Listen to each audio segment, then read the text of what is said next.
Mulai pembelajaran hari ini.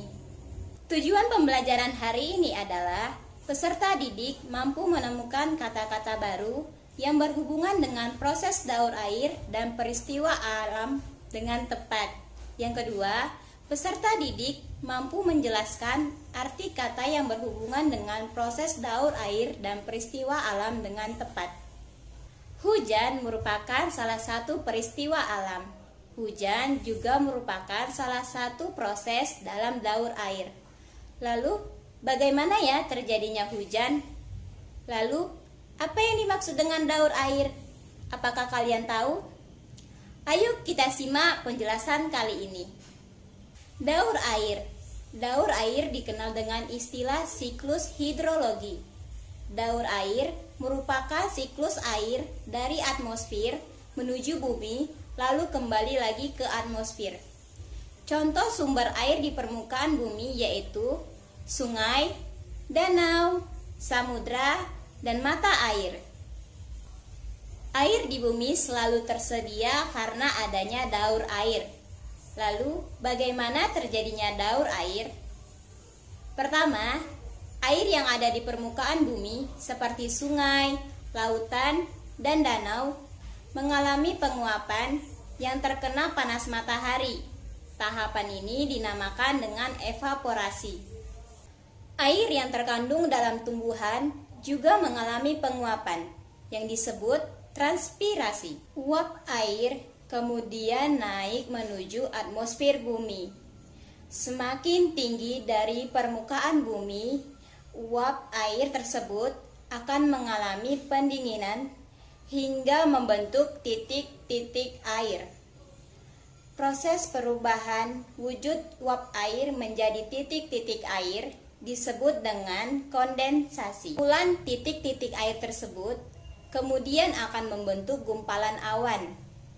Jika kondensasi terus berlangsung, titik-titik air yang membentuk awan akan semakin banyak. Awan yang mengandung banyak air akan menjadi lebih berat. Jika awan tidak mampu lagi menampung air, titik-titik air akan jatuh menuju ke permukaan bumi dalam bentuk hujan. Proses ini disebut dengan presipitasi. Air tersebut akan sampai ke permukaan bumi. Proses menyerapnya air ke dalam tanah disebut dengan infiltrasi. Air yang ada di permukaan bumi selanjutnya akan menguap kembali karena adanya pengaruh panas matahari.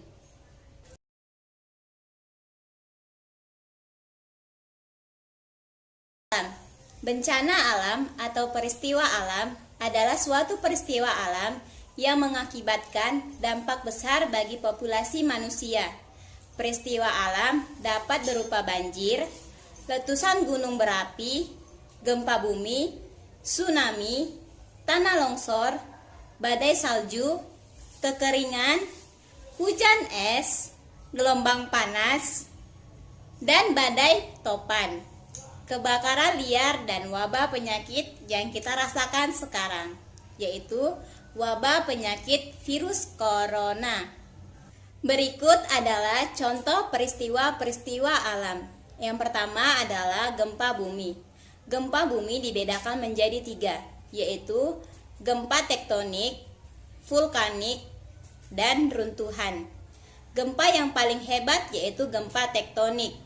Gempa tektonik terjadi karena adanya pergeseran kerak bumi.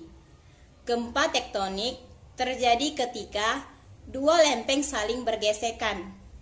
Gempa tektonik dapat mengakibatkan pohon-pohon tumbang, bangunan runtuh, tanah terguncang, dan makhluk hidup termasuk manusia menjadi korban. Berikut adalah beberapa hal yang harus diterapkan untuk mengatasi dampak gempa bumi.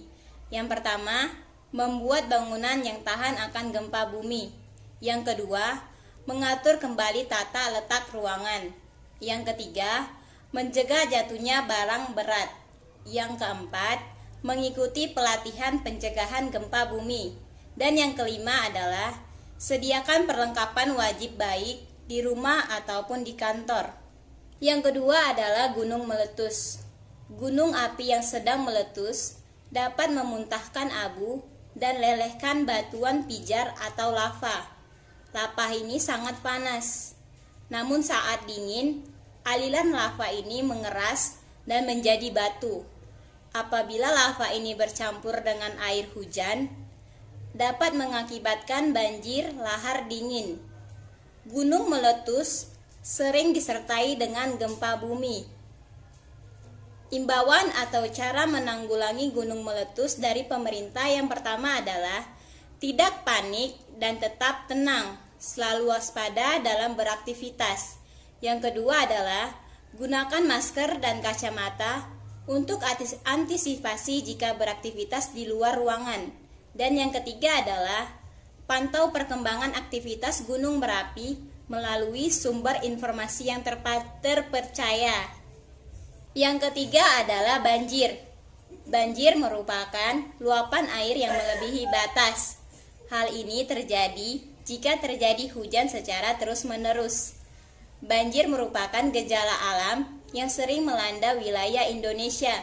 Selain pengaruh tingginya curah hujan, banjir dapat terjadi akibat kegiatan manusia, seperti penggundulan hutan dan kebiasaan membuang sampah sembarangan. Cara menanggulangi bencana banjir yang pertama adalah membuat fungsi sungai dan selokan dapat bekerja dengan baik. Yang kedua, melakukan reboisasi tanaman, khususnya jenis tanaman dan pepohonan yang dapat menyerap air dengan cepat. Dan yang ketiga adalah memperbanyak dan menyediakan lahan terbuka untuk membuat lahan hijau untuk penyerapan air. Akhir yaitu yang keempat adalah tanah longsor. Tanah longsor merupakan gejala alam yang sering terjadi di sekitaran kawasan pegunungan. Semakin curam kemiringan atau lereng, semakin besar kemungkinan terjadinya longsor. Longsor terjadi saat lapisan bumi paling atas dan bebatuan terkikis air dari bagian utama gunung atau bukit. Hal ini biasanya terjadi karena curah hujan yang tinggi, gempa bumi, atau letusan gunung api. Longsor dapat terjadi karena patahan bumi mulai meluncur deras pada lereng. Cara mencegah tanah longsor yang pertama, jangan membuat kolam atau sawah di atas lereng. Yang kedua, tidak mendirikan rumah di bawah tebing. Yang ketiga, jangan menebang pohon di sekitar lereng. Yang keempat, jangan memotong tebing secara tegak lurus. Yang kelima, tidak mendirikan bangunan di sekitar sungai. Yang keenam, membuat terasering. Yang ketujuh, lakukan upaya preventif. Dan yang terakhir, yang kedelapan adalah memberikan penyuluhan kepada masyarakat.